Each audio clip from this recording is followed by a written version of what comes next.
Hello everyone, and in this course I'll be showing you how to create a website using Nuxt.js. And Nuxt.js is a Vue.js framework that builds static websites using Vue.js. So basically what Nuxt does is it creates the static files of your website so then search engines are able to see all of the content of your website. So regularly this would be loaded in from a server and then it would be loaded in onto the client. So this search bots wouldn't actually wait long enough for the content to be loaded.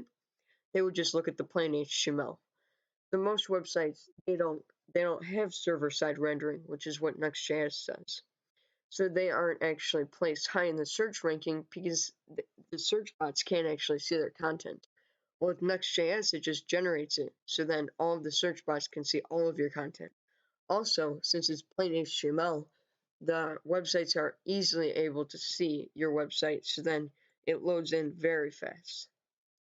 Some of the websites that were made using Nuxt.js is Fox News and Upwork, and this is just basically a freelance website. So if you like, this is the website that we made that we're going to make in this course.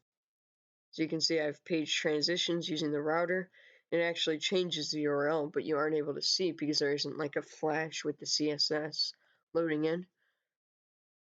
And you can see we have transitions, and if we reload the page, you can see that we should have a scroll bar when we refresh the page. So I hope you guys continue this course on how to create websites using Nuxt.js.